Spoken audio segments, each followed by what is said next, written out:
and welcome to the 757 Spy Flight over on YouTube, and welcome to the famous In-N-Out Burger at the end of the runway at Los Angeles International Airport. Hello and welcome to the channel. Welcome if you're new. My name is Dave. I do the Spy Flight live stream over on Twitch, and every now and then I like to come over here to YouTube and do what I call a complete cold and dark video. And if you're going to LA, you've got to come on over here and check out the In-N-Out Burger, and then take your burger over to the park and watch the very, very big airplanes, because you can see how close that burger spot is over to the runway. Sadly, at this point in time, they're doing some refurbishing on some of the real world runways, so the view is going to be a little bit further, but there's still some cool things to do here in LA. And the cool thing right now is the iniBuilds A300 just came out for Microsoft Flight Simulator. I've been able to take it on a few flights, and I've got to tell you, I am really enjoying the airplane. There are a lot of real world A300s that are flying around for FedEx and UPS and DHL and other cargo carriers all around. So this is my first look at the iniBuilds A300 here on YouTube. So what are we doing today? Well, this is the new iniBuilds airplane. It works great with GSX. This is going to be a full cold and dark flight. My add-ons for this flight are Navigraph and SimBrief. I've got, looks like mostly payware airports here, and I'm also going to be using GSX to help me do the pushback. Our flight today is Los Angeles to Phoenix. This is about an hour and 30 minutes. Usually when we get to cruise, I'll stop the video and then restart the video so you don't have to sit here and listen to me tell bad jokes. Our cruise is today flight level 350. 318 nautical miles. We are going to be using real world weather and time, so if you're going to go and fly along with me, your weather conditions may change a little bit. We'll show you how to load the airplane through the EFB, kind of look ahead at what iniBuilds says they're going to do with the airplane, talk about the engines, the CPDLC, and the Epic navigation system that's going to be coming online here. So what do? Here on YouTube, the best part is you can stop and start the video, rewind the video. So stop and start the video, load up your sim, and fly along with me. That way you can get every button push that I'm doing, and I'll show you a little bit about how to get this airplane up in the air. I also suggest that after you do a flight with me, in a couple of days, do a flight out of your hometown airport so that you can go and see, just kind of helps you remember all the stuff that you're going to pick up, because the airplanes in Microsoft Flight Simulator are getting more and more complex. So I've got a private pilot's license. I fly little small airplanes. I've been flight simming for years, live streaming for about 7 years in the flight sim world. What I always like to say is what I'm doing here today is what I found that works for me. It's not about the right way versus the wrong way. It's what's working for me in the simulator right now. And my hope in these videos is that this is going to help you learn how to do and make things work for you. So here we all are. Let's go ahead and get ready to go. It is a little bit breezy in LA, as it almost always is. If you've got your airplane all set up, it's time to go and start turning things on. Now, the way to get things going here is you do have to go and get an interior cabin view. You can't open the doors from the outside, so here is the best view in the airplane.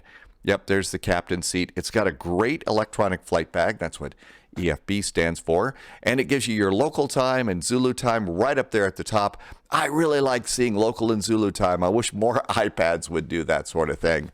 And so now we're going to go in here. I've already done my throttle calibration. The throttles are a little bit off. iniBuilds is working on that. I'm expecting they're going to fix that in just a bit. Let's start with my flight. And if you've done your flight through SimBrief, all you need to do is go import from SimBrief. And we're going to sit and wait. And let's try and click it again. There it is, Los Angeles to Phoenix. One of the cool things is it gives us the METAR for both Los Angeles and Phoenix, our route, and you can refresh the METARs just by clicking the refresh. I really like that. That's so nice. Let's get a little bit of ground equipment here. I'm going to go ahead and put chocks in place. I also am going to get the stairs outside. We're going to open up the 1L door. We're going to open up the main cargo door. Ground power is already plugged in. You see the little guys that look like they're falling and they're green? Okay, after your flight, make sure the little guys are green before you open the door, or else you will blow the escape slides. The escape slides that are at the door of airliners, yeah, you'll escape though. You'll blow those out. And so you can see our doors open and everything looks pretty good here. Now we're going to get out of this. There is an extensive maintenance thing that you can do with this airplane. You can do the hydraulics, the oil, the tires wear out as you land your airplane. So you'll replace tires and brakes. In fact, there is something really cool about this, and I'm going to go down a little bit of a rabbit hole here. So let's go outside the airplane for a second, and we're going to go back to the drone camera, and I'm going to take the drone cam, and we're going to go to super duper slow mode on the drone speed, okay, to about 2. So 2 on your drone speed, and then let's come on down here, and it's going to take a sec for us to get there. But if you know a little bit about A300s, you can do a pretty extensive walk around on this airplane if you wanted to do that. And let me show you a really cool level of detail that we found on this airplane. So when the pilot does the walk around, they check the tires and the engines and the static ports, and they also check the brakes. So you come on over here, and if we come in really, really close, let's get even closer into the brakes here. And if you come down and just kind of look up through here, it's kind of hard to see. Let's get a little closer. All right, you see the little the hose over here? There's my pointer, and you see that there is a rod. That is the rod that measures brake wear. And that rod actually moves as you land the airplane. So that's why you have to check the brakes. Also with this airplane, as you're landing the airplane, right now I've got new tires. The tires wear out. So you got to replace the tires. Now, if maintenance is not your thing, don't worry about it. One of the things that you can do is you can disable. You don't have to do the maintenance. You could just turn it off over here in settings. And settings are really pretty easy. All you need to do is, let's see, what do we have? I think it's on page 2. Yeah, there it is. So I have my maintenance mode set to realistic. You could just disable it and turn it off. No big deal. So if maintenance is not your thing, you don't have to worry about it. Time to load the airplane. Let's go ahead and go to weight and balance. It's so simple. You can do racing teams. You can carry horses. You can do humanitarian charters. You can do postal. You can do a custom cargo. I do custom cargo, but I take it from SimBrief. So I click the custom cargo from SimBrief, and if you've already done your flight plan before you start the simulator, your load is already inside. Your passengers, now if you have to change your flight plan, you can do an update from SimBrief, but your fuel is correct too. And if you go and take a look at your flight plan that you got, my fuel today is supposed to be 12,422. I'm doing the airplane in kilos. 12,422. It's already in there. It's the same deal for the load, the passengers, and everything else. So now all we've got to do is apply the load to the aircraft. So click it, and you'll see the zero fuel weight just kicked up to 127.06.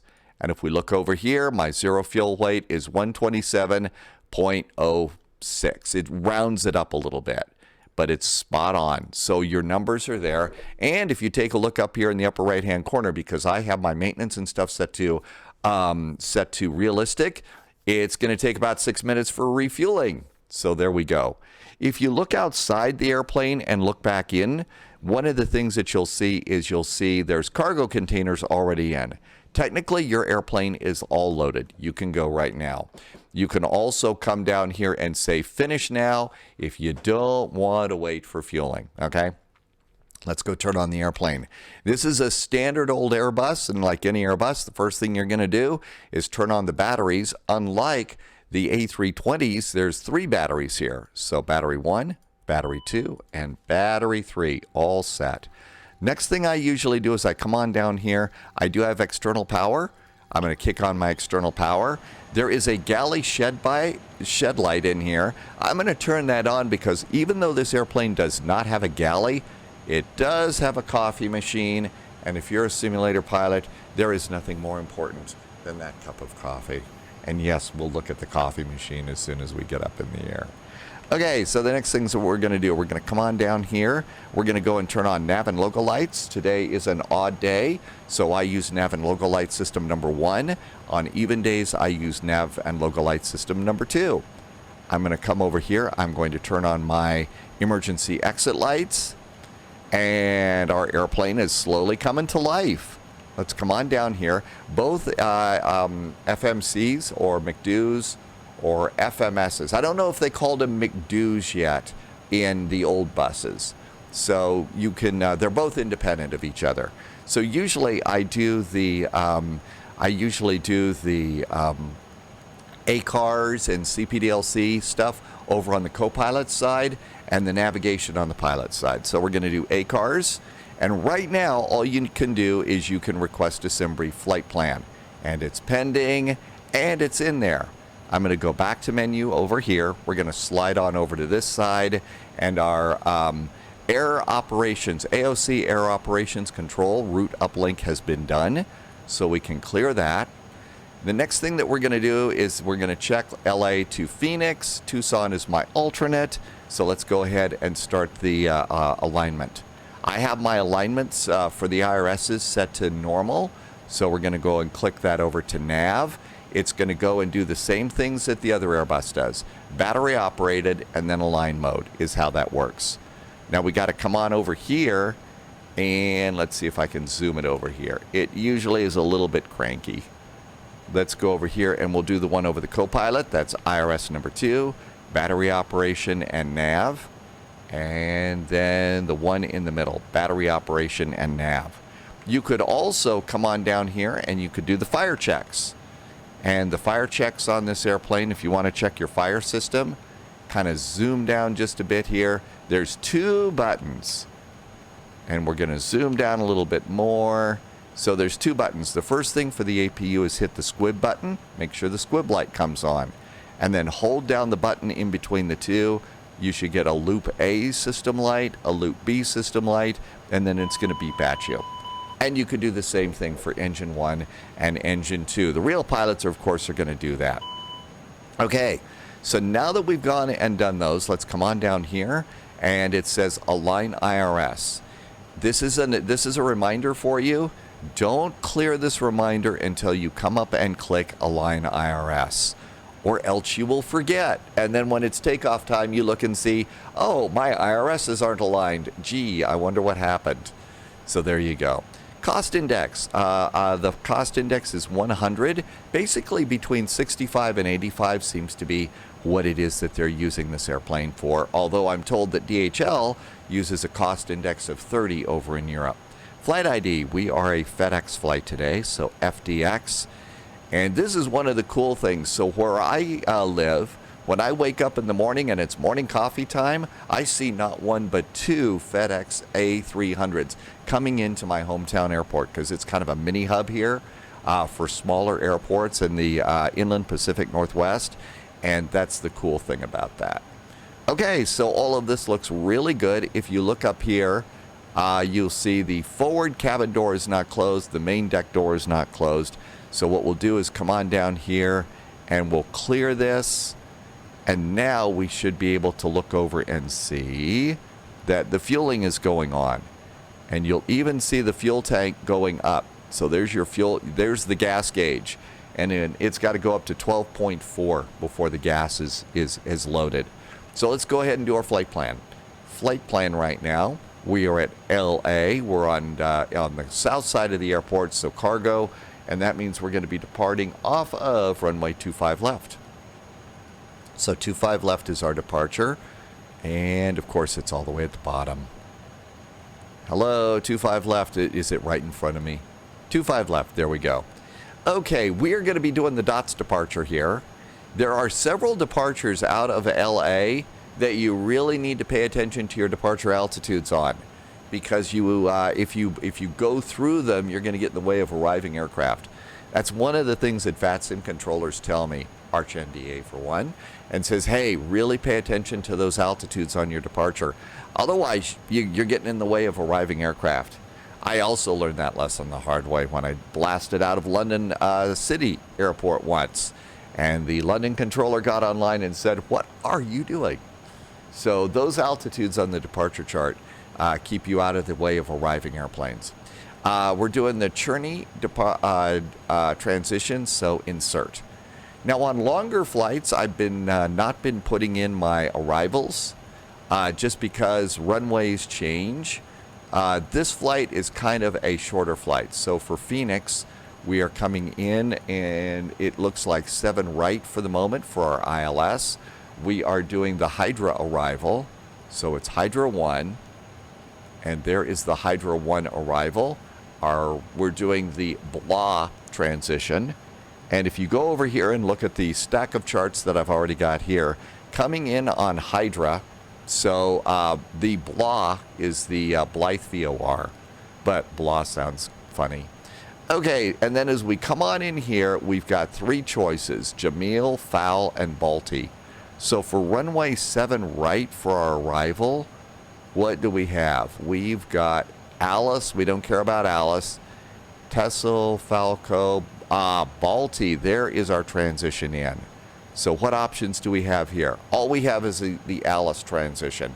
Well, we're not going to take the Alice transition on that, so we'll just plug that in. And then sometimes the things get a little bit tangled up in the flight management computer with the importing of SIDs and stars. So kind of come in here, especially the arrival. So there's the blah arrival on the Hydra. And I'm going to go ahead and just take a quick look as we come on in and make sure that at Gila, so as we keep coming on down, there's Hydra, there's Gila, and I'm going to make sure that it gets the right transition. So after Gila, it's going to be Punt, Techie, and then Balti is what we've got here. So Gila, Punt, Techie, Tesla, Falgo, Kager, do we have those? Yes. And then Balti, I'm going to make sure that it got the transition. And then after Balti, it should be Tootie. You know, people that listen to us talk about these things must think when we're talking about Tootie and blah and all that other stuff, they must think, these pilots are a little crazy, you know? Okay, so our flight plan looks like it's pretty good. Let's go back to the init page. And let's just look up here real fast and see. Looks like our fuel is loaded. 12.4 kilos, is that correct? That is correct. So now we can go ahead and do init page B. So next page on the init, and our first is block fuel, which is going to be 12.4. 12.4. And that goes into block. The next thing that we're going to plug in is our zero fuel weight. And I'm going to take that off the EFB, which is the same as is in your printed flight plan. 127.06. 127.06. There we go. That looks pretty good. And then our zero fuel weight center of gravity is right over here. This one, it says Mac zero fuel weight. And sadly, it has nothing to do with mac and cheese. 29.65. 29.65. Okay. The only other numbers that I'm updating in this right now is taxi fuel. I'm putting in taxi fuel from the flight plan, and our taxi fuel is going to be 1746. We have to decimalize it, so I call it, it's just 1.7. So 1.7 is my taxi fuel. I'm sure that there is a better, more accurate word, but I just call it decimalizing it. And then the other one is alternate fuel. And alternate fuel is right over here. And alternate fuel is going to be 2.2.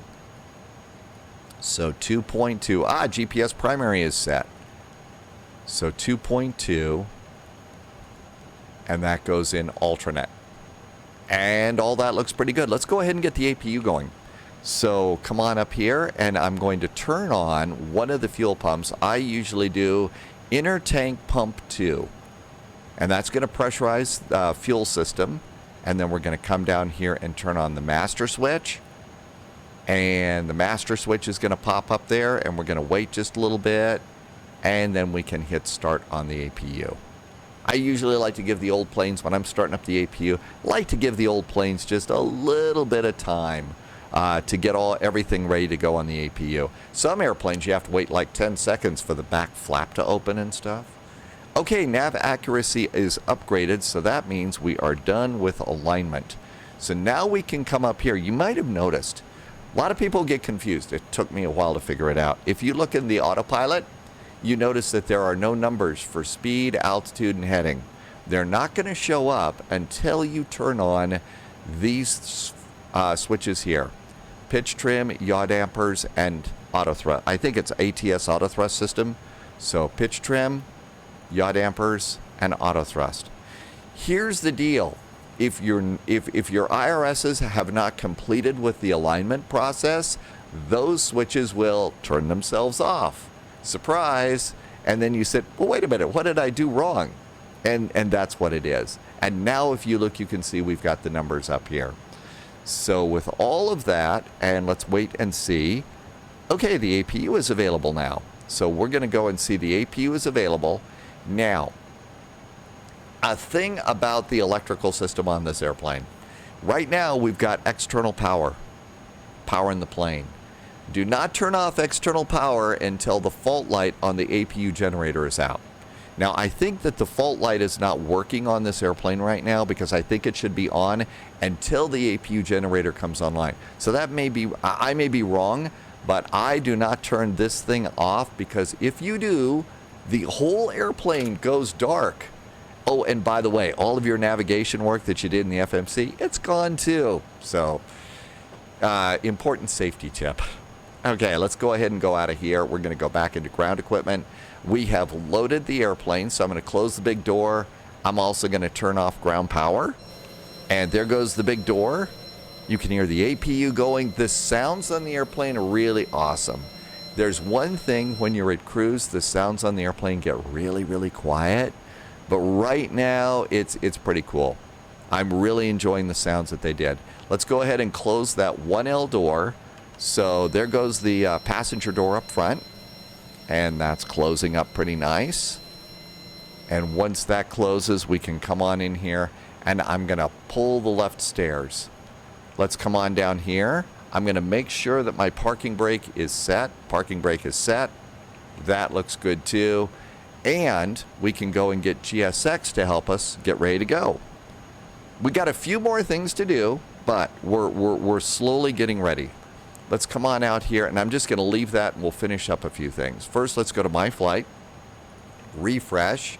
We're not on VATSIM, so we can just grab the METAR here. Our altimeter is 3014. So 3014. I have my settings set so that the altimeter will... This also sets the co-pilot, but it does not set the backup altimeter. So if you want to be a really good pilot, you're going to set up the backup altimeter, 3014. There we go. Remember I was talking about departure altitudes? So we're going to be on the DOTS departure, and DOTS has our cleared altitude of 17,000 feet. As we come on out here at Docker and Hipper here above 3,000, before you start making turns, and if you're going to do the flight from LA to Vegas, okay, it's going to be vectors. Watch those altitudes before you're going out. Otherwise, you end up in another airplane's way. 17,000 feet is our cleared altitude. So let's put in 17,000 feet, or our top altitude, unless, of course, ATC says something different. And then our departure heading on the runway is going to be on 25 right. It's going to be 251 degrees. So 251 degrees, and we'll just hold that down, and 251. Okay, all of this is looking pretty good. Final weight and balance is aboard, so now we get to go to the performance calculator. And this performance calculator is really easy to use. Hit the sync button, select your runway, and we're going for 25 right. So 25 right. You select your surface. It's dry in LA right now. Select your, is it wet or dry? That's it. If you want, you could change your flaps. You could also turn off your packs, turn on anti-ice. You could force the toga takeoff, and after that, calculate. And there it is. It's done. So our flex temperature for takeoff is going to be 58 degrees. And so we'll come over here and we can hit flex, flex 2, and 58 degrees. So we're going to do that. Next, we're going to look up here while we're over here, and we're going to do landing elevation. And our landing elevation in Phoenix is 1,135 feet. So this goes in increments of 50 feet. So there is 1,000, and there's 135. You got to round it on this one. So there's 1,150. That's about as close as you're going to get on that. And now that's set too. And then the next things we've got are V1, VR, and V2.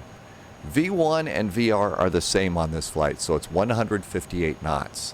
Takeoff and approach, 158 knots. 158 and 158. Now V2, it's got a number of 100, and you see where it says FCU here, right next to it? You can't change this number. And no, the airplane is not giving you the middle finger. What it is doing is you get the V2 speed, which is 164, and they want you to put that here into the flight control unit. So, and that's going to be 162, right? I sometimes forget. 164, always good to check. 164. And now if you look down in here, you can see it says 164 there. Gives you your flaps retract speed of 158 and everything else you need. It's really awesome. And then the only other thing is our THS, and that's going to be our trim. And it said it's going to be down 0.1. So that's about as close as you're going to get on this setting. And there we go, looking pretty good. So all of these are now in. Let's go out of here. And we can go to My Flight. And if you click Checklists, you've got the checklist for the A300. And our cockpit prep is pretty much done. Fuel quantity, we've verified our fuel. Takeoff data, we just set it. We set the landing elevation. Altimeters are set. Brakes and anti-skid, normal and on. That is something you're going to find right over here by the engine instruments. So normal and on is brakes and anti-skid. Windows and doors are closed, and that's the line. So let's go ahead and turn on some passenger signs. You can carry 5 passengers and a passenger in the jump seat. So you can carry a few more. Let's go ahead and do passenger signs on. I'm going to do the beacon. Let's also go ahead and turn on the APU bleed and the windshield heaters. So we're going to get those going too. And the beacon is on. The parking brake is set. It's time to call GSX and arrange for a pushback. This is mostly what I use GSX for, is pushback. And let's see, American, Alliance, DT, United. Boy, it doesn't look like there's anything here, so let's go and do DNATA, whatever that is. And then, as you look over here, you're going to see all of these cargo containers. And unfortunately, at this point, we're going to see our crew chief violate the laws of physics, and our crew chief is going to be a solid object occupying the same space and the same time with another solid object. Hello, Captain. We are ready for pushback. Right now, he's hiding down there, probably because he's scared of the pilot. Hiding in that container. Soon he's going to walk out. There we go. Hi there, crew chief. And the crew chief is going to come on over here, and the crew chief is going to go and put in the gear pin. While that's happening, I'm going to close this. Let's go ahead. Brakes are on. Bypass pin inserted. I'm going to pull my chocks. Oh, and did you notice? See, now all of a sudden the little falling guy here is red. If you open the 1L door, your escape slide is going to go poof, and all the other airplanes are going to laugh at you. Okay, so that looks good too. We'll go back over to My Flight and go back into the checklist. And our next checklist is going to be the after start checklist. So let's see. Do we have the beacon on? We do. We have the APU on. We've cleared all moorings. I think we're almost ready to go. Now we're waiting for the truck to come over here. It's lifting the airplane up a little bit. Now, which way do we want to go? Usually, it's great to come over here and have a look at the airport. And this is the part of Navigraph that I really, really like. This new zoom into the airport map is really outstanding. And so what we're going to do is we're going to push back nose. I think that this is going to be nose left, tail right. Nose left, tail right. Sometimes I get a little confused. Parking brakes, please. Are we ready to go? Parking brakes are off. Commencing push. All engines clear. Out we go. Now we're going to go, and it's going to taxi us through some of these little ground objects here. But we can go ahead and start the engines. So let's go ahead and get the rest of our fuel pumps on. Here comes the rest of our fuel pumps. Sometimes you get those two little opposing arrow pointers. That's GSX. You just move it around and it'll get out of the way. And everything's looking pretty good on our push. Let's come on up here and start up an engine. If you've got the Thrustmaster TCA Airbus Captain's Pack, I will tell you that it works really good. So what we're going to do now is go to Starter System A, and let's start engine number 2. And just push the start for engine 2. Look down here at the N2. 20% we introduce fuel. There's 9. 12, 13, 14, 15, 17, 18, 19, 20. And there goes fuel. I am a bad pilot. If I were on VATSIM, I'd be getting yelled at right now because you're supposed to squawk mode Charlie on taxiways. So we'll just turn the transponder to transponder. I'm going to turn my switch to above and increase my range ring a little bit. And engine number 2 is going. And wow, does this airplane sound Please good. set parking brakes. Parking brakes are set. Unlocking gear. And it looks like we got a good start on engine number 2. I'm going to start engine 1. Hit start. Same drill. N2 going up. Real pilots are also going to keep an eye on the oil gauges here, on the quantity and the temperature. Make sure that the quantity goes up, doesn't go down. If it starts going down, you got an oil leak. And then same thing here. 18, 19, 20. There's our fuel switch, and here comes the other engine. We could also go and uncage the backup artificial horizon. Tow truck disconnected. Bypass pin removed. There we go. Left is clear. Right is clear. There goes our tug. By tug.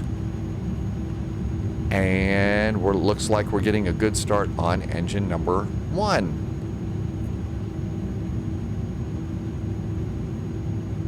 If you're going to take a complex airplane like this in a big VATSIM event, these checklists really do help you out because it helps make sure you don't forget anything really important.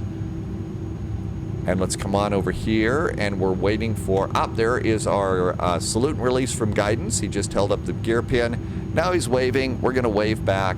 I'm going to move up here, and I'm going to take just disengage GSX. That takes care of those two little arrows. And we got 2 good engines, so let's go ahead and get the starter back to off. We're going to turn off the APU bleed. We're going to turn on the probe heaters now that everybody's clear of the underside of the airplane. And I'm going to make sure that the 2 lights on generator 1 and generator 2, the fault lights, are out before I turn off the APU. Otherwise, just like before, the airplane goes completely dark. And all the other airplanes are going to laugh at you. And from here, we're going to go and do the taxi light, after start checklist. Flight controls, we haven't really checked them. So we can hit the flight control button here, and that's going to be over here.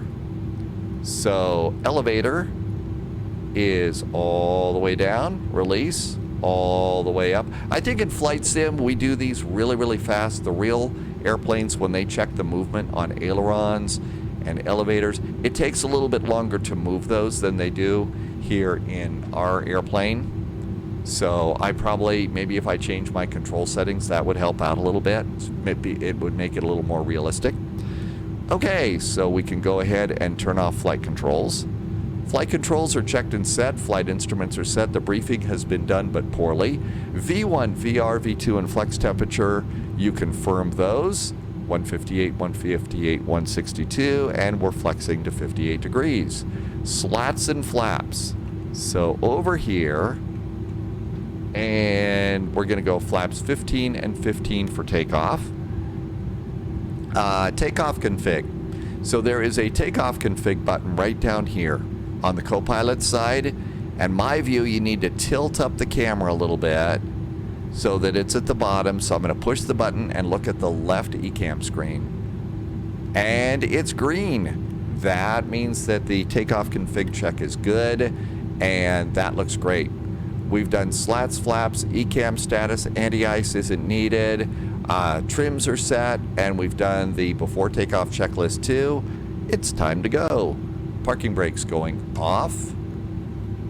And out we go. The airplane generally starts rolling just a little bit by itself. And you can see we're rolling. Look over here, looks good, nobody there. And we're going to come on out to taxiway Alpha, cross 25 left to 25 right.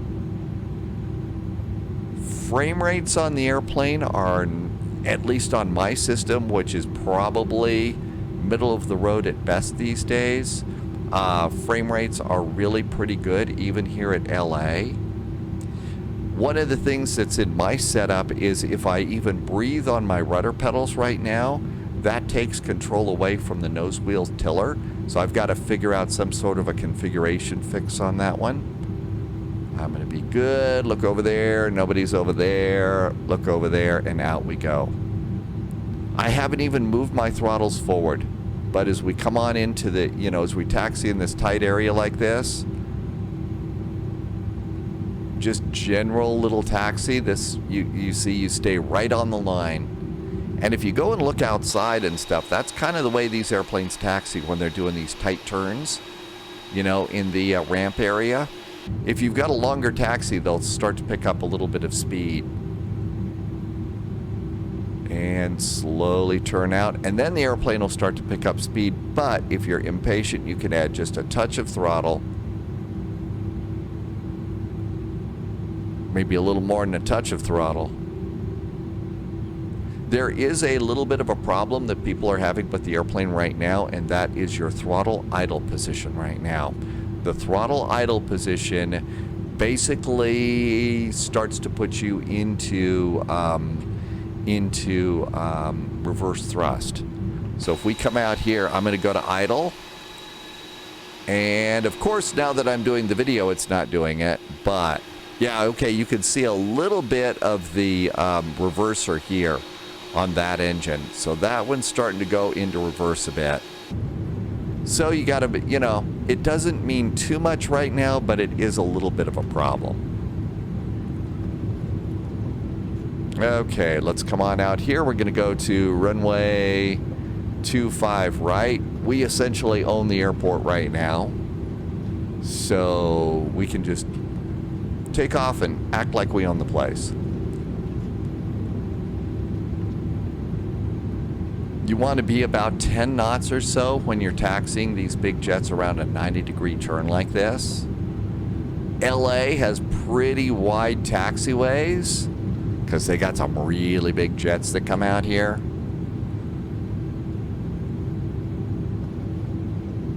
And all this looks good. You'd be really careful about taxiing here. This is the airport. This is the landing runway. Uh-oh, we're kind of going up a little bit of a hill, so we're going to have to add a little bit of power here. Airplane's inching its way up above a hill here. Oh, come on. Send the co-pilot out to push. Now, you might notice one of the hard parts that I have here is seeing the flight directors on takeoff. So I actually turn these down just a little bit. And at night, I turn them down quite a bit, but I turn them down about halfway. And at night, I will also turn down the upper and lower displays. So I'll turn them all the way down and then up maybe 3 or 4. And so those are the displays there. So there's all the way down 1, 2, 3, 4, and you can actually read the numbers a little bit easier. And even this, I'm still having a hard time getting up the hill here. Add a little bit more power. Come on, airplane. Can we go? Maybe we are going to have the... we're going to have the first officer push. There we go. Finally getting up over the hill. The flight models themselves look really, really good. There are liveries that are appearing for this airplane over at flightsim.to already. And that's pretty good too. Okay, to the line. Transponder goes to Terra. And there it is. Now we're going down the hill. Roll those throttles all the way back. We're cleared for takeoff, so I'm going to do strobes. I'm also going to extend the landing lights and get ready with toe brakes in case we're going a little too fast. We're doing pretty good. Ground speed's about 15 knots. We got another little hill to go up, so I let it go a little faster. But 10 knots really is the rule. And there's our runway. We've got one of those SIDs that takes us right off the runway here. So here we are. I'm going to go and hit profile and nav. If we had vectors off the runway, I would have hit heading select. Transponder TCAS auto brake is not set. I didn't set my auto brake to max. That's over here. I did not arm my speed brakes. Good thing I did my checklist. And ignition is required. I think if we were in rain or a lot of moisture, what we would do with the ignition is we would turn it to continuous relight. It looks relatively dry. Let's go. So at this point, I'm going to go ahead, sit back in the chair, make sure I can get all the controls. Throttle's going up halfway. And I'm going to look at my engine instruments, make sure that they're going up steady and they're stable. Now I'm going to push it up a little bit more, and then I'm going to go ahead and I'm going to hit my takeoff thrust button, and you can see the auto throttle has turned on.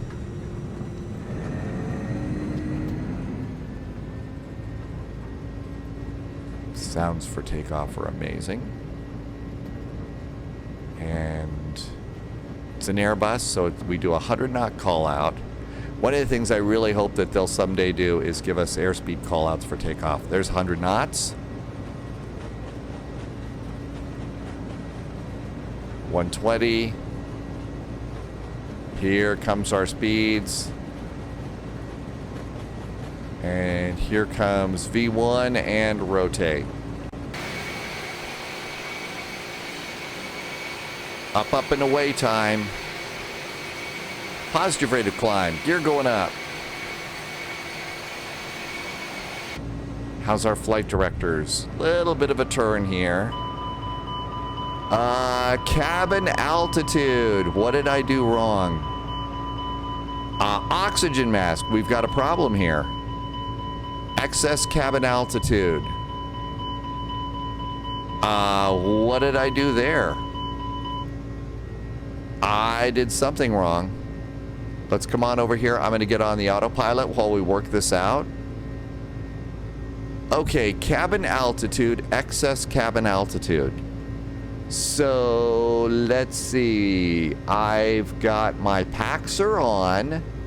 That looks okay. Paxer on. Over here. This does not look good.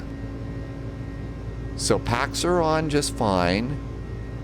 I closed my doors, right? We closed all the doors. So that's a little bit weird. I have the pressurization there. No rapid decompression. It wants the oxygen mask on. I wonder if this has to do with the fact that we're so close to sea level right now.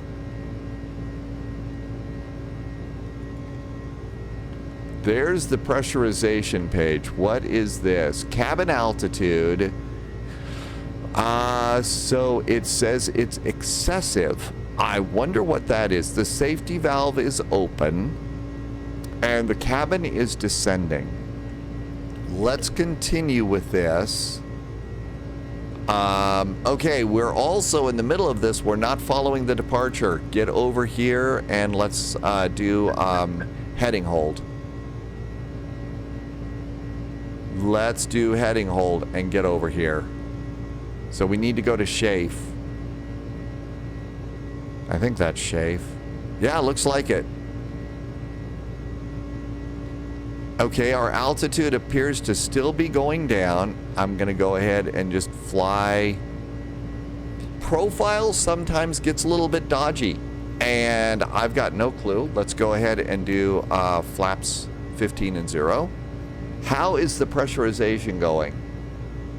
The pressurization in the airplane is still dropping. We are below 8,000 feet. We're going to stop at 17, and we're not climbing that fast. So let's go ahead and continue.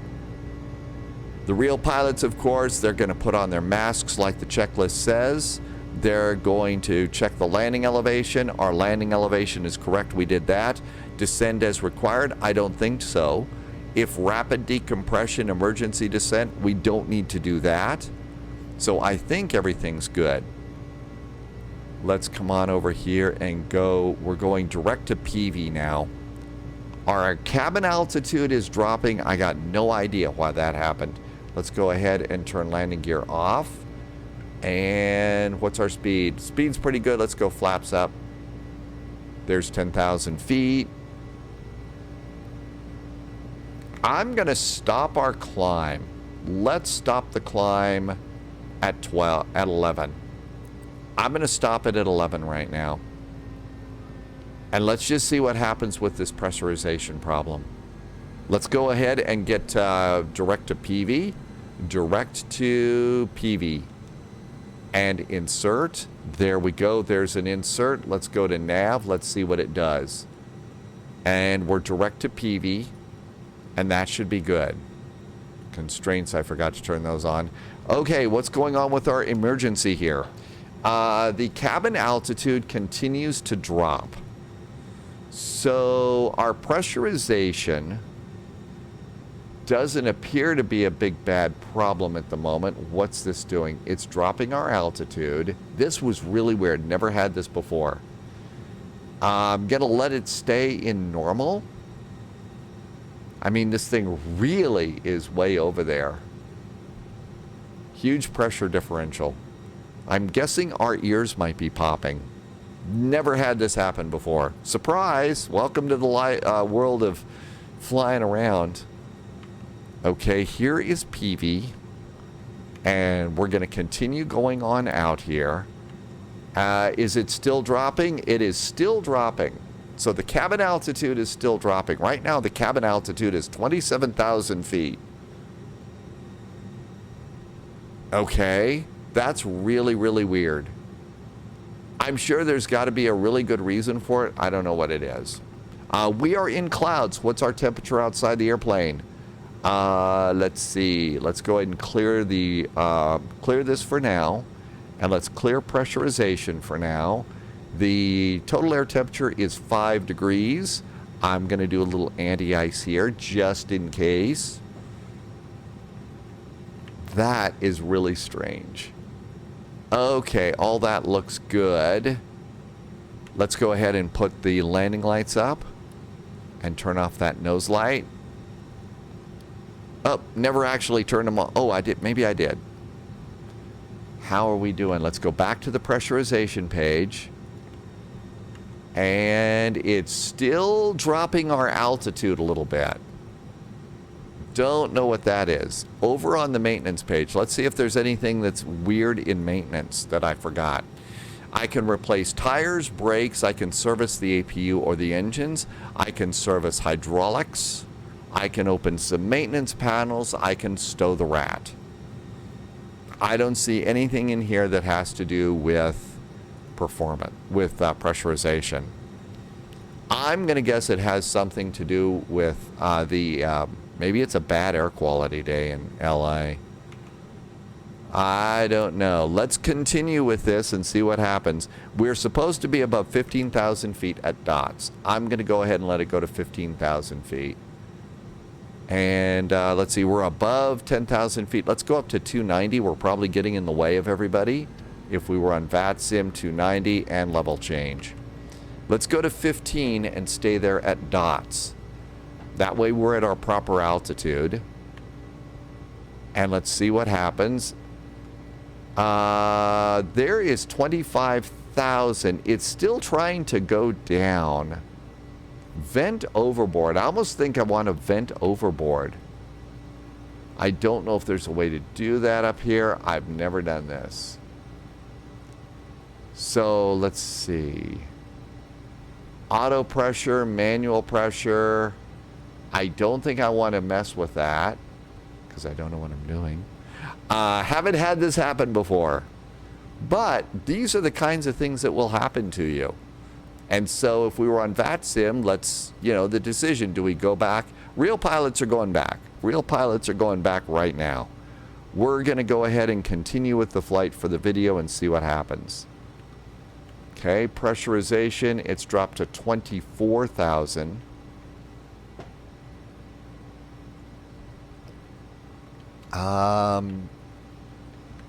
Was there a crew oxygen? So one of the things is there's, over in the other airplanes, there's crew oxygen.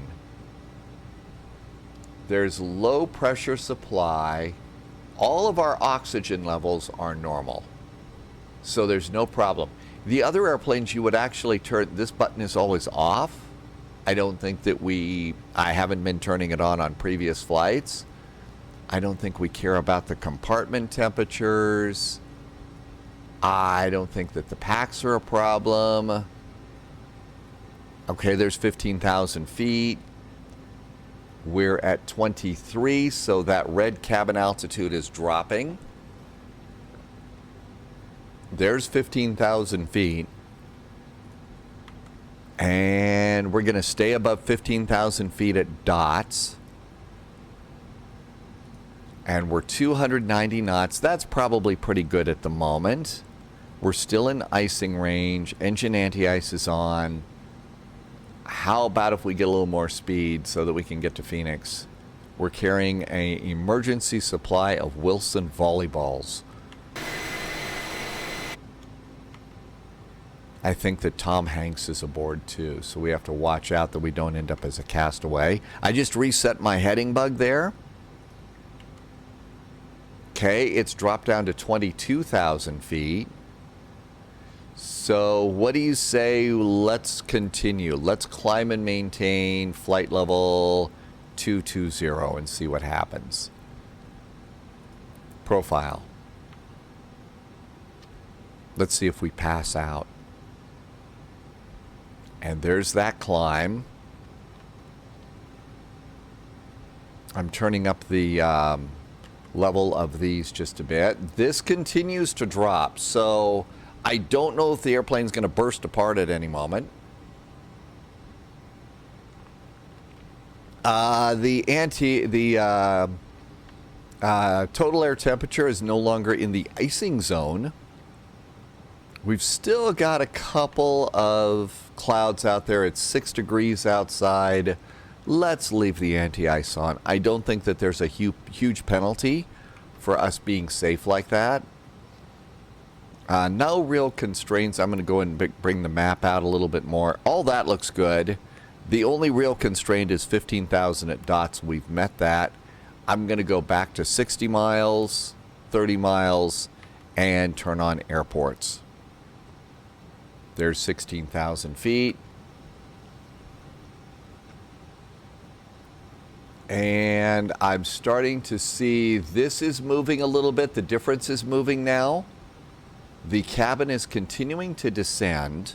There's 20,000 feet. So the cabin's at 20,000 feet.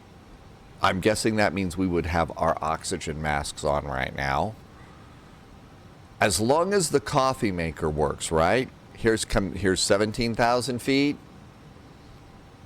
There's got to be a reason for this. And if you saw that I did something wrong, I'm relatively new here on YouTube. I read all the comments. If you saw that I pushed a wrong button, I can't wait to read comments today. We're also probably going to be talking a little bit about this over on the spy flight. The day I'm recording this is New Year's Eve of 2023, and we're getting ready to do the New Year's Eve fireworks flights. I just set standard altimeter at 18,000 feet. There is a plug-in that you can get over at flightsim.to. It's called Fireworks. Definitely worth your time to go and find that. I'll try and make sure and put a description, a link in the description. It's free, and what it does is on holidays after 9 p.m. local time, it shows fireworks. So there's going to be fireworks all around the world tonight. So we're going to fly to KPXH. We're going to fly to London. We're going to fly to New York and see what happens.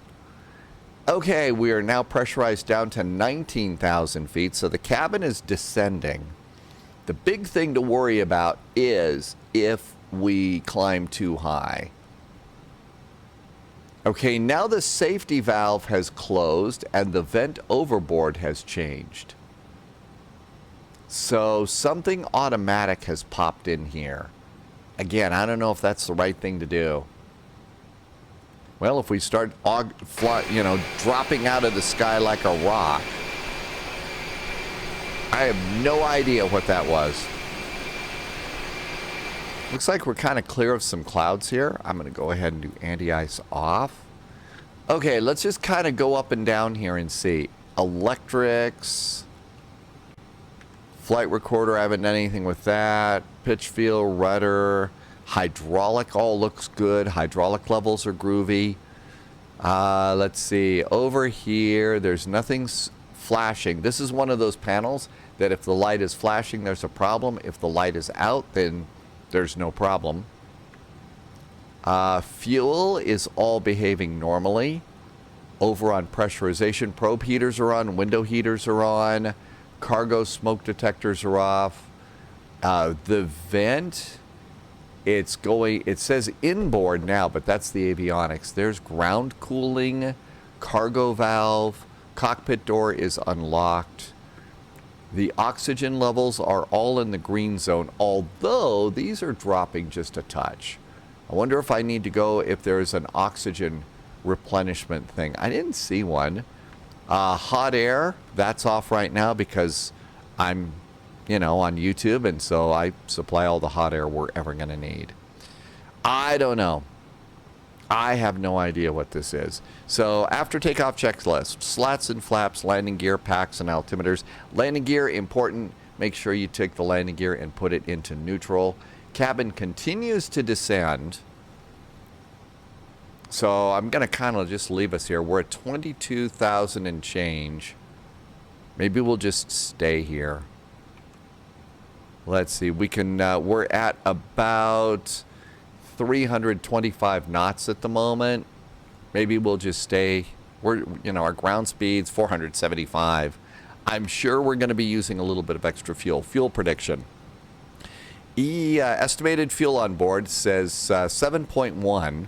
This changes. So at Phoenix, we're going to have 7.1. And the flight plan says final reserve and alternate. It's down here at the bottom. So it's at the bottom of page 1. Final reserve and alternate. And it's supposed to be 4.5. So when it's 4.5, we're in bad shape fuel-wise. We're in great shape fuel-wise. We are 258 miles out of Phoenix. The cabin altitude continues to drop. Let's see. It says total air temperature is in the icing range. We're clear of the clouds. We'll just go ahead and chill. This airplane, for an ILS, you do have to put your own ILS in. So we could go ahead and do that for the moment. So coming on in here, our ILS for this is going to be 110.75. So 110.75. There we go. Our inbound course is 078 degrees. You can just kind of put your pointer on that dial and just hold it down to 078. Or you can use the mouse wheel and do that too. I've been doing a lot of cranking on the mouse wheel for a while. And minimums to come into Phoenix are 1,369 feet. So takeoff and approach, 1,369 feet in the MDA box. We're all set for landing now. Let's reset the heading bug. I always like to keep that straight up in case the autopilot fails. Our cabin continues to descend. Up here. Okay, so pressure and differential. This has changed quite a bit now. It was pegged over at -2. So now it's definitely in the green zone here. This cabin is going down too, so the cabin continues to descend. I think we're going to want to, it's going to be around 7,000 when it's all done, which by the time we get to Phoenix, it's going to be done there. So I'm going to kind of stick here at flight level 220. It says econ climb mode still. It could be that 22,000 might be a good place to stay. How about go to the next page?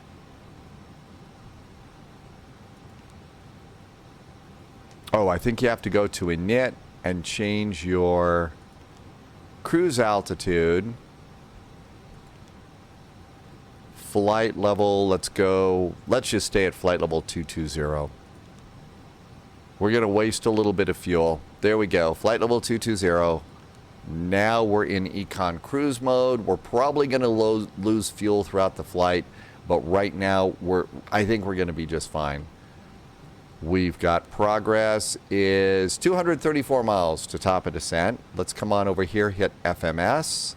Let's come on down here and we're going to hit flight plan. And as we're coming on in, so there's blocked, castaway, blah, and there's our top of descent based on our current altitude, which is nice. Coming on into this arrival, okay, let's get the Hydra arrival. So right now we're at 22,000 feet. We have to be below, okay, at Scully they want us to be at 280 knots and flight level 250. So I guess if we wanted to, we could go to flight level 250. ATC is going to be nice and just let us stay here. Our cabin altitude continues to drop. These things continue to move more to the green zone. Let's go ahead and see what happens. Flight level 250. Let's be there. Level change. I'm going to go to profile for the climb. And it says our new cruise is flight level 250. We can go to init and flight level 250. So it's happy there. And there's our climb. We'll see what happens.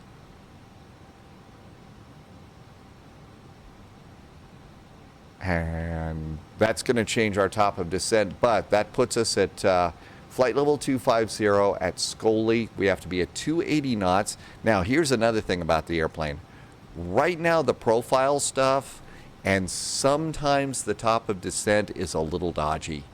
They've still got to work out a few bugs in there. So one of the things that I'll do is I will keep a close eye on the approach here. And when VATSIM ATC calls up and said we are cleared to descend on the Hydra 1 arrival, Phoenix landing east, then I know to come over here and yeah, we better be at flight level 250 and 280 knots at Scully. And more often than not lately on the flights that I've been doing in the plane, you need to take it out of profile and just do it yourself. And here's 24, almost 25,000. We'll do seat belts. All the rest of our lights are good. And now if we take a look here, so pressure differential is now in the middle. I think that's where it kind of likes to be. This is continuing to drop down. So the cabin, I think, is going to go down to 5, 6, or 7,000 feet. Our pressurization is now green. So I think we're in pretty good shape. We'll just stay here. How's that sound? So there we go. That was interesting. I had no idea that that was going to happen. But it does show, you know, you can work through something like this if you're in a VATSIM event, and you can kind of make it work. So there you go. We are here in, I'm in about the, what is this? This is the 30-mile range, 60 miles. So there's 60-mile range. When the top of descent hockey stick shows up, let's go ahead and pop this out to the bigger one. Okay, and do we have it in here yet? So there's blah. I do not have a top of descent hockey stick yet. There's blah right there. And then there is, oh, we don't have one because we're going to be here. You know, this is usually the point where I'm going to go and stop the video. Let's just keep the flight going. Usually I'll say, hey, I'm going to go and stop the video. You should stop your video. And then when your airplane gets to, you know, 100 miles from top of descent, start the video again, and we're almost there. So it's been a nice, quick flight for sure. But it certainly has had its moments.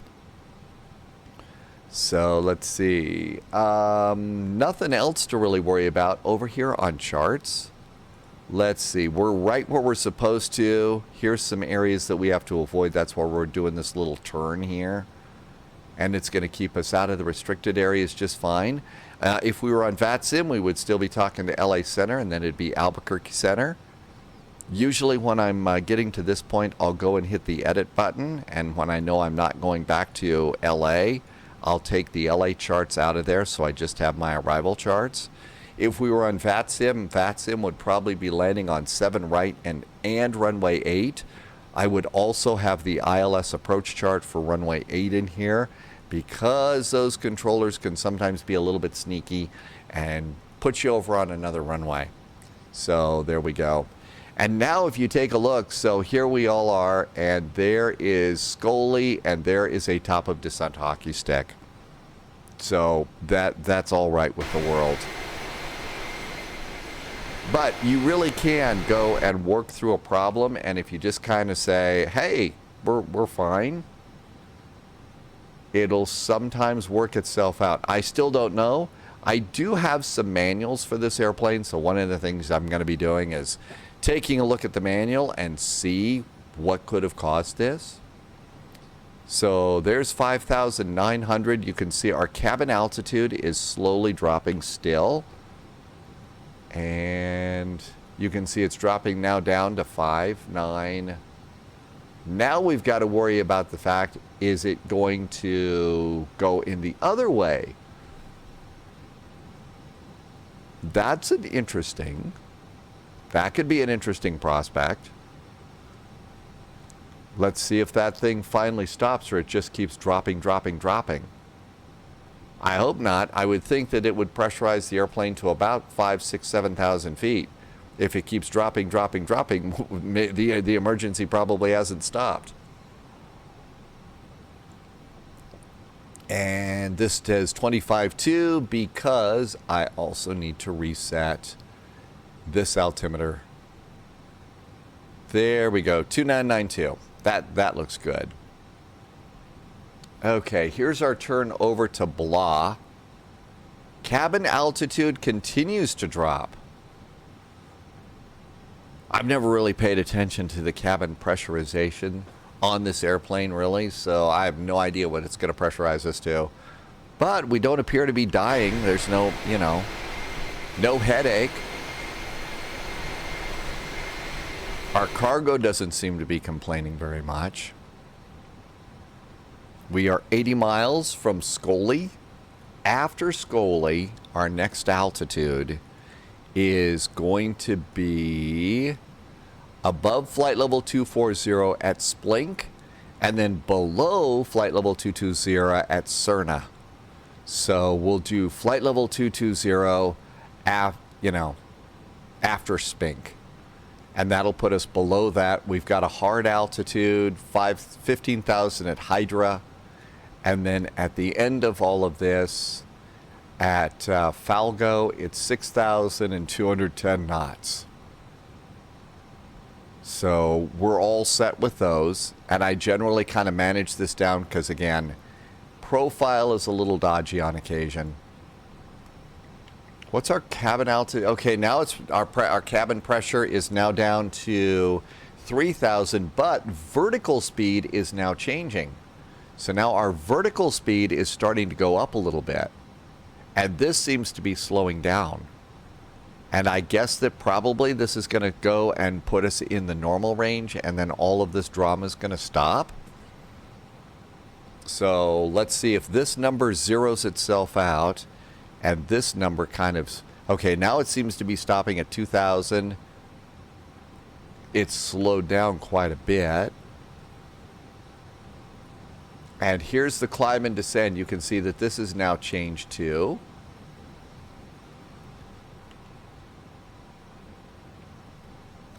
The big thing is, will all of this stop maybe when this gets into the center, into the zero range? I don't think there's anything else we could have checked. It's really slowed down a little bit. I need coffee. So we're going to come out of here. Let's open up the cabin door. Hey, there's a bathroom. You can see we've got a FedEx jacket there. If you're flying, depending upon your airline, the logo changes. So it'll also be a UPS. You've got suitcases. We got a strong box there. And I'm going to guess there's some medical supplies. And as we come on out here, you can look through here, and you can actually walk through this if you want to, and you can see the cargo containers. They've left those there. There are 3 seats over on the left side, so there's 5 back here. Plus, you could also have a seat up in the cockpit. There's a jump seat, and you can see over here they left a coffee machine in for us, which is awesome. They left a coffee machine.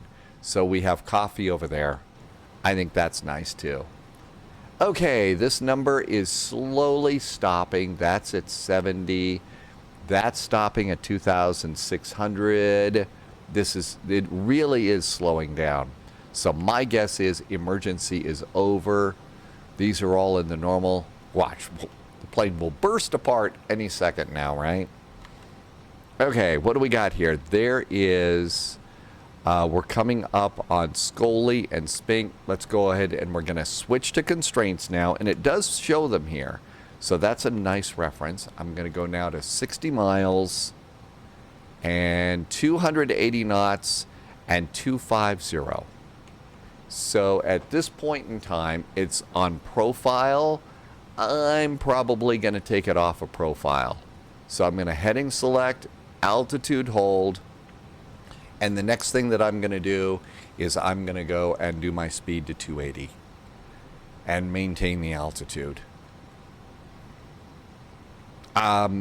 It will do, you can altitude and if everything is right and normal, you can click the lower part of the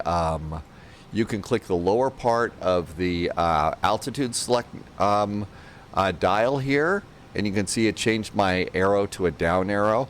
That would arm a profile descent. This airplane will descend at the profile. I just sometimes think that the profile gets a little bit tangled up and confused. And here is a nice turn. Let's come on over here and get this ready to go. And there is our approach checklist. I'm going to go just one over here to aircraft. We can replace tires, brakes, we can do the APU, we can service engines and hydraulics. We can reset the emergency slides. My maintenance panels are fuel, engine, APU, and RAT. But there's nothing to do with oxygen. So don't know what to say about that. Let's go and close this right now and refresh. Here is the updated Phoenix METAR Phoenix. And the altimeter is 3013. Our winds are 110 at 4 knots. Nice visibility. It's a beautiful day in the neighborhood. Our vertical speed is just, it seems to be steady. It seems to be settling into a 0 here. So I think all it's doing is fine-tuning right now. The cabin is pressurized to 2,530 feet. So it's probably trying to get the cabin pressurization to a point where it's equal to our landing altitude. I think I'm going to turn this off right now. And it's got air conditioning, cabin altitude, temperatures. The other engine instruments are happy. I'm guessing that all is right with the world. We're 20 miles out from Scully. So the big thing next to do is reduce our speed. Well, you got a little bit more than you were expecting, I guess. A little bit of, oh my gosh, there's a problem. But like I said, you can actually work through it. And in the flight simulated world, you can continue to continue your flight. Like I said, I've been able to find some flight manuals online for this airplane, so I'm going to go and look at pressurization after the video and see if I can't figure out something here. Now's probably the great time for me to say thank you very much for watching. I'm not ending the video, I just usually do all this stuff now. So thank you for watching. I appreciate you coming on over with me here on YouTube. Like I said, I'm relatively new here on YouTube, so I'm still to the point where I read all the comments. If there's an airplane you'd like me to do a cold and dark video for, if there's a route you'd like me to do here on YouTube, please put that in the comments. Some of the flights that I've done here are a direct result of that, so thanks. If you really like what you see and you haven't been over yet, I do live stream flights 6 days a week over on Twitch. Same name, 757 Spy on Twitch. All of them are group flights, so you can hop in your airplane and fly right along with us. And now it's time to go and do 280 knots. So 280 on the speed, so we can follow the constraints here. There's 280. Good. Also, if you really liked what you saw, this is how it is that I kind of keep the bills paid right now. I'm one of those people, like a whole lot of other people, that went through a series of layoffs too. And so doing content over here on YouTube, on Twitch, is how it is that I'm doing that. There's a couple of links down there if you like what you see. I would certainly appreciate any help from a cup of coffee over at Ko-fi to a subscription over on Twitch. Recently, I also launched a Patreon page where I'm doing a little bit more of an in-depth flight briefing for the flight that we're going to be doing that day over on Twitch. Every few weeks or so, I lift up the paywall, and so you can go and you'll see some of the videos there, and if any of that is of interest. In the meantime, I'm just going to say thanks for watching. I hope you like what you see. Again, if you saw me do something wrong, please put it in the comments so that I can do it right the next time. And that looks really good. There is 280 knots. We're at 250. Now then, we have to be below flight level 240. So let's go ahead and get our next altitude. So that's going to be below flight level 220.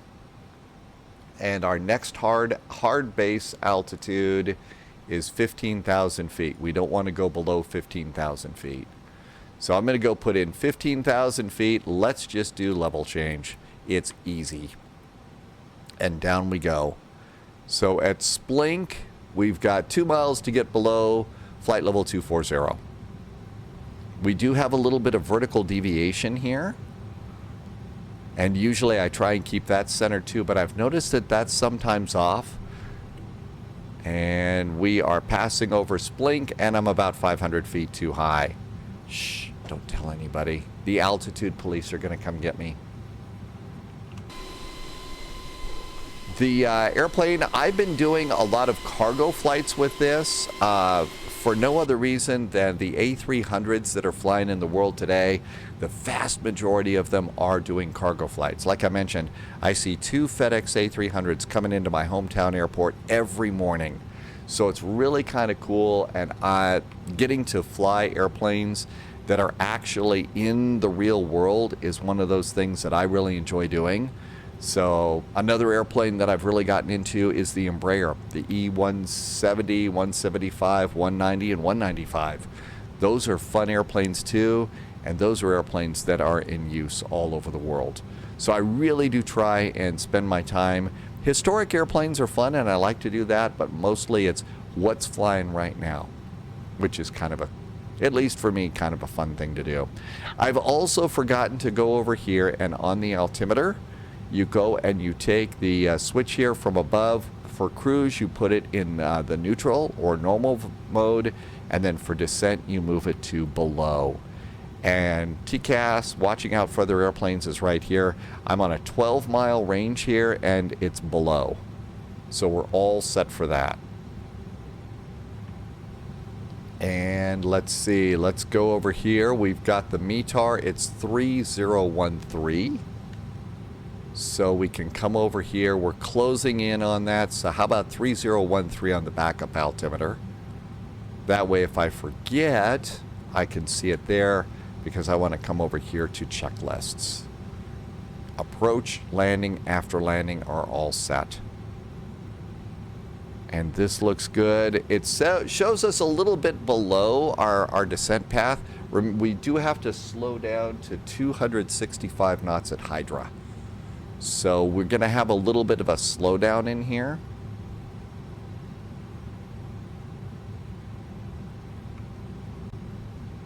How about, let's, what is it? It's about 25 miles away. Yeah, we don't have to slow down immediately. One of the other cool things that you might not think, flying around in the desert Southwest like this is actually really pretty cool. The scenery is really pretty amazing, especially at sunrise and sunset. Also, now is a great time of year to be flying in the Colorado Rockies. Snow is been falling there, and so you'll see snowpack, and that's pretty accurate too. We'll start inching our speed down a little bit as we get closer to Hydra, and that's going to be 265. Looks like we're going to be below flight level 220 at Cerna. So we've met that constraint. That's good. And here it's below flight level 190 and flight level 150. So we're right pretty much where we're supposed to be as far as our spot in the sky. Cabin altitude is at 2,480. It's going to go down to 1,150 for landing, so I kind of feel like that problem has worked itself out. Maybe not to the way it should, but at least for now. 3013 is our altimeter, so that's 18,000 feet. 3013, that looks good. Let's go ahead and do 10 knots here on the speed. 27, well, we'll do 265. It jumped ahead. So let's get our speed down. And here comes our speed to 265 at Hydra. Everything else looks pretty good here. We're pretty good. Let's do one last fuel prediction and see where we are. So even at our lower altitude, we're at 6.9. Again, the oh my God, we're all gonna die number here was 4.5. So we still stayed above our minimum fuel. So now we're going to go to takeoff and approach. Our VAP speed is 136. I've started adding 1 knot to all of those speeds. So right now our approach speed is going to be 137. And if it's a real windy day, I will go and bump that up a little bit more. So sometimes I'll bump it up to something like 140 because it's easier to remember. Coming up on 16,000 feet, it looks like we're going to be at 165 knots. So 265, I mean, we're great there, and 16,000, we're going to hit our 15 at Hydra just fine. After Hydra, our next altitude is 11,000 feet and 250 knots at Gila. And then punt is 10,230. Tech is 8,210. Our final is going to be 6,000, and Falgo, we have to stay above 5,000 at Kagor. But by that time, we're going to probably see, you can see, so above 5,000 at Kagor, and at Balti, we are expected to be above 4,000 at Balti. So those are the transitions out of there. I was mentioning earlier that I've been enjoying the Embraer E-Jet from Flight Sim Studios. That's an airplane that's currently in use. It's also an airplane that is not very complete. It's got some work to be done on it too. And the way that you see that I'm doing this descent right now is exactly the way I do it over there. That airplane has no VNAV whatsoever. So this is the way that you could take the Embraer E-Jets right now and put yourself into a big VATSIM event, and when you're cleared to descend on the Hydra 1 arrival, you can follow the constraints down. You just have to do it manually. It makes for a little bit more workload. It's a little more challenging, but it's also a little more fun. So 15,000 feet at Hydra. We're 2 miles to go and 260 knots. Almost perfect.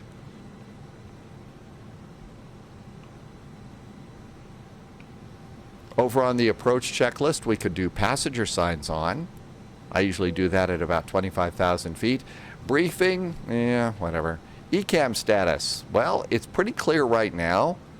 That's good news. Our altimeters are set, minimums are set, ignition, continuous relight, and landing elevation is set.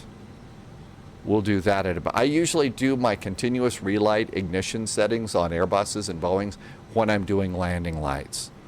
I try and put certain tasks like that together. Okay, next altitude is 11,000 feet. So 11,000 feet and level change. And then we've also got 10 knots to get down to 10 miles to get to 250 knots. So we're going to do both of those little buttons right there. We have to be below 17 and above 11. We are in that, so no matter what happens, we're set. I'm going to reset the heading bug again. Really, on this airplane, the heading bug reset is a nice thing to do. I have not had any trouble with LNAV, you know, left turns, right turns, and it following the flight plan, unless you're like really off the route or something like that. I do have that problem over in the E-Jet. Most of the time when you're on the approach, at some time on the approach, the E-Jet thinks, you know, I'd just as soon go over that way. And it does. So that's why it is that I'm constantly making sure that my heading bug is up there and ready to go if the airplane decides to go exploring. Still fighting a little bit of a cold here, but I'm sure everybody is. We are well within these constraints right now. So at this point in the descent, I'm going to go ahead and let it continue on down to 10,000 feet. We do have a speed restriction here, and that's going to be 230. So we're close enough to this. I'm going to go ahead and do 230 right now. This is also kind of why it is that I do prepare for the arrival a lot sooner than, say, the real-world pilots would. I'm doing the job of 2 pilots, and VNAV is not being really nice right now. So I'm able to do that, and so if you stay prepared and ahead of the game, that's how you can manage something like this. Okay, so we are at 230 knots. We're going to be below 12,000 feet and above 10,000. We're going to be close on this one. So we got 5 miles to go to be below 12,000 feet at punt. I think we're going to make it just fine. So at that point, we're going to go ahead and continue to let it go down to the next constraint, which is going to be 8,000 feet. So I'll, you know, kind of just make yourself go down there. Up, heading bug needs to be realigned again. And the heading bug on this airplane is kind of hard to see. It's this very, very small little blue line. Okay, so there we are. We're going to make 12,000. We'll probably be 100 feet too high. There's 2 miles to go to punt. 12,200. 12,100. 1.8 miles to go. I think we're right in the spot. And the thing is, though, as you can see on vertical deviation, you can see that it's, you know, we're quite deviant here. So there you go. That's, I don't know what to make of that. It could very well be pilot error. I could have done something wrong. Okay, we've got our speed, our next altitude set no lower than 8,000 feet and 210 knots. So another speed reduction here to 210 knots. Now, if we were in a big VATSIM event, they don't usually let you go down nice and neat like this. What they usually have you do is you go down when they want you to go down. So if you're in a big VATSIM event to Chicago or New York or something like that, you're not going to have to do this anyway. They're going to just tell you when to descend. And there is 210 knots. And we've got our first little green dot here. So that means I could do leading edge slats if I wanted to. So let's come on over here and slats 15 and 0. Okay, we got to be below 9,000 and 8,000 for this. We're going down a little slow. I'm going to throw out some speed brake here. See if we can increase our rate of descent just a bit. There's 10,000 feet. Let's go ahead and extend the landing lights. I'm going to have the nose lights set to taxi, and we're going to turn them on. And I'm also going to do continuous relight. And all of this is looking good. There's 10,400. We got 4 miles to go to Techie. So we're going to be close on this constraint.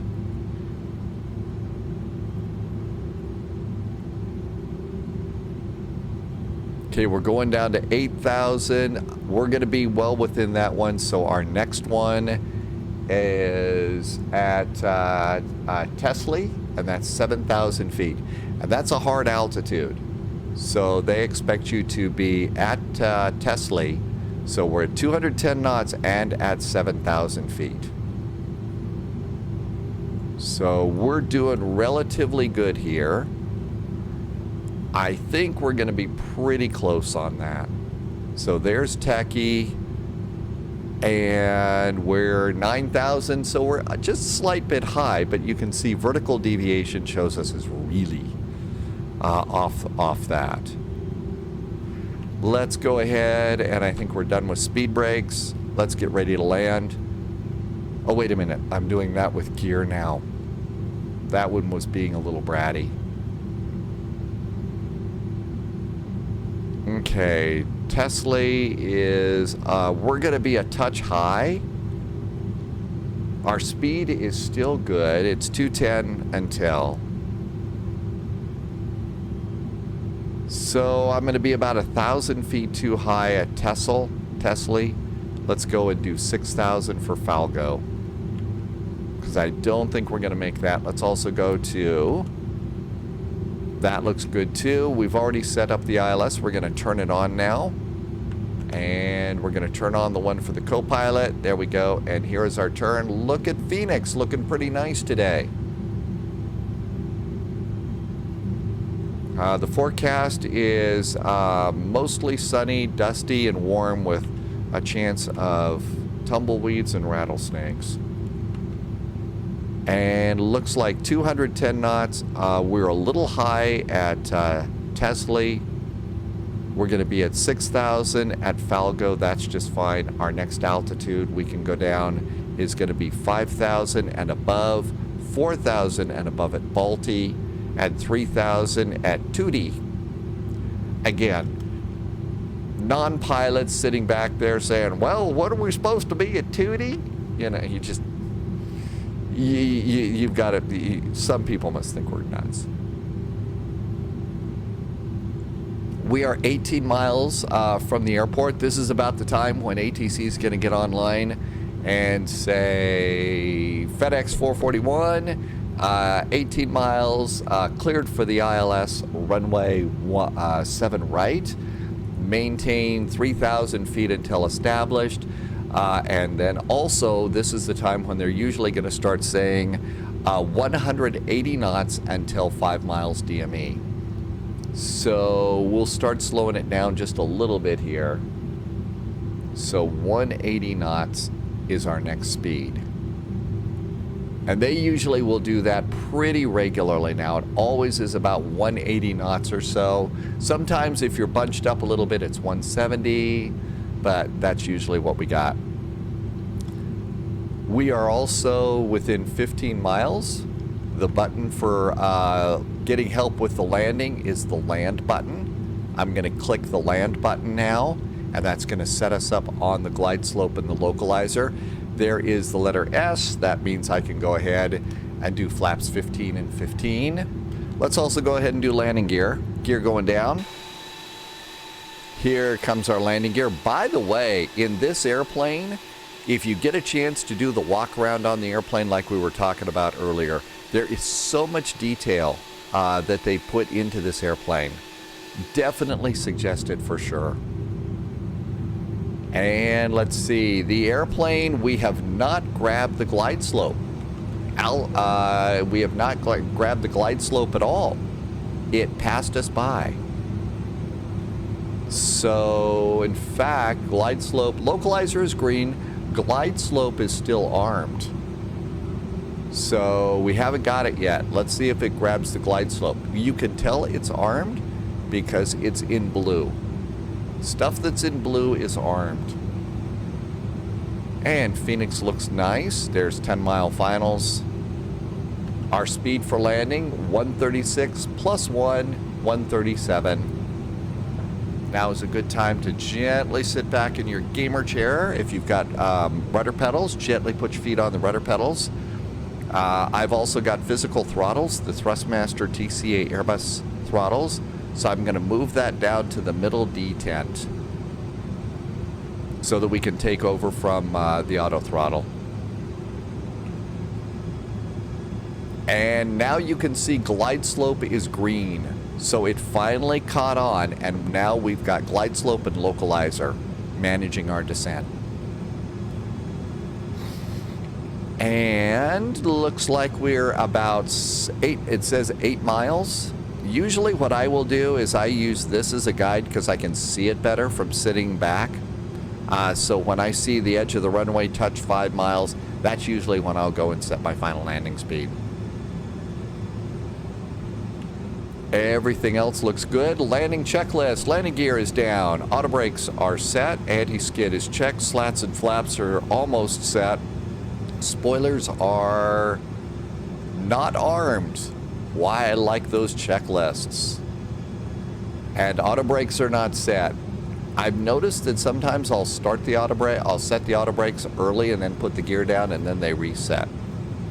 Could be you need to wait to do that.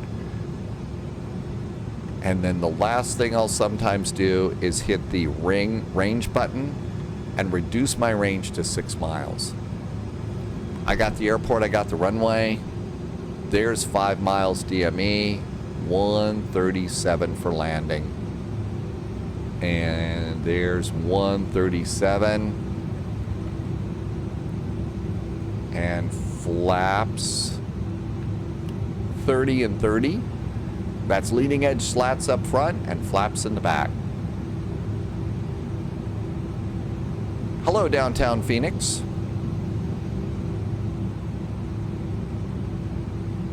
And we're coming on down there. That looks pretty good. There's the F.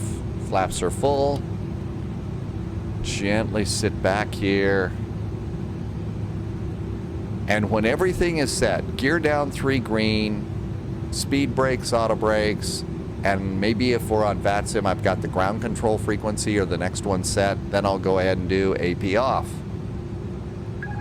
AP is off. You have to hit it a second time to stop it beeping at you.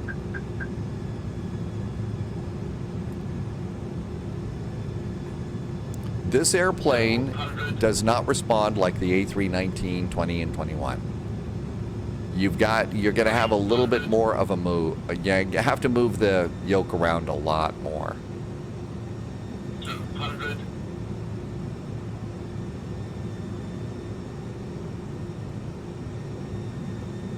100.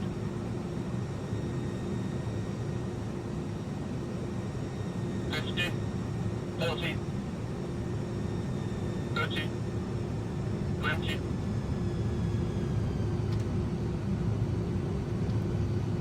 I'm hunting for a little butter. I've been landing this airplane. You see the Flow Pro. Spending way too much time hunting for butter on this airplane.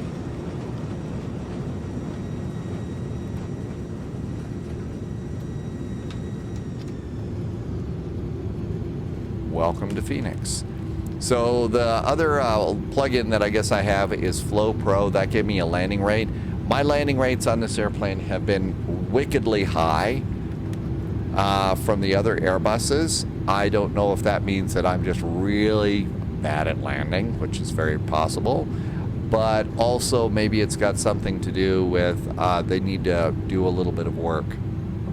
Okay, off the runway, landing lights going off, strobe lights going off. This is a cargo plane, and so I kind of feel like the cargo planes don't like you to turn on the APU. I'm guessing unless there's no ground power. I know the come on in procedure for the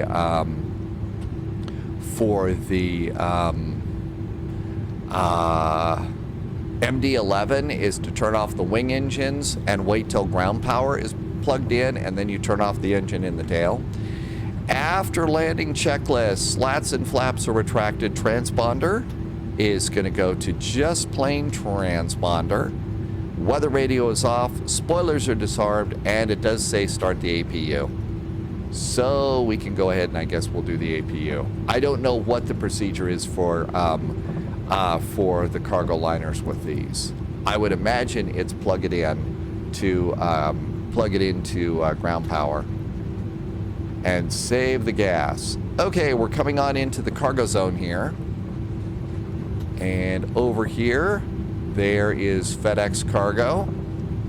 This is a nice little payway airport for Phoenix.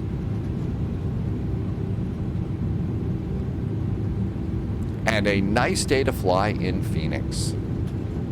So as we come on in, we did get a little emergency in there. It was fun to figure it out. I will be putting my nose in a book to try and figure out what it is that I might have done wrong on that one. Again, if you know, I can't wait to read what you say in comments. I appreciate them. Beyond that, I'll be back probably in about another 2 to 3 weeks with an update on the airplane. iniBuilds is putting out some regular updates on this. Plus, we're going to be flying it all over the place over on Twitch. And I hope you'll join us over there. Links to Twitch and Patreon. There's also a link to Spy Discord over there. And definitely want to welcome you over there if you feel like it.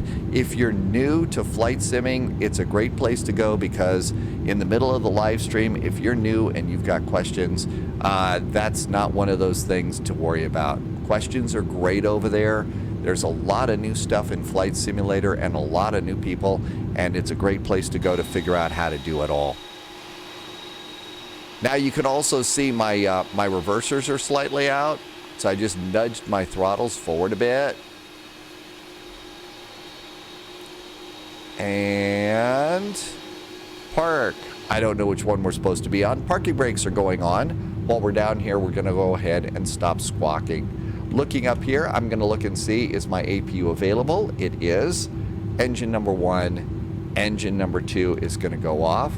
With that, we're going to do the beacon. I should have done the nose light when we're coming in so we don't blind the ground crew.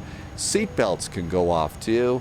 I'm going to turn off all of my fuel pumps except for one for the APU. And there's all of our fuel pumps. I also should have turned off the probe heaters as we were coming into the gate so that the ground crew doesn't get burned. Coming over here, parking, APU bleed is required. Yeah, we got the APU on. Let's get the APU bleed on so we can keep fresh air in here. Engines are off. AP differential pressure, check for 0. Okay, let's see. AP differential pressure, it's at 0. So we can open the doors. Lights and signs are off. Fuel pumps are off. Windows and probe heat. Probe heat's off. I haven't turned off windows. Parking brake and chocks, all of that's looking good. So come on over here. We can go to ground equipment. I'm going to go ahead and do chocks. I'm going to bring the left stairs up here. Let's also get a ground power cart. And you can see that the little falling guy here is now green, so we can open up the doors and not blow the emergency slides. And there goes our doors, and we made it. Nobody was hurt, nobody was arrested. The last thing that I like to check is see how much I was milking the landing for butter. So the little red dot is where I landed, and I am technically just beyond the point where I should have gone around. When you get past those last two markers, that's go around. And I did have to kind of stomp on the brakes a little bit to get us stopped. I should have touched down here, but like all flight simmers, I was hunting for butter, and that's just one of the things that I do.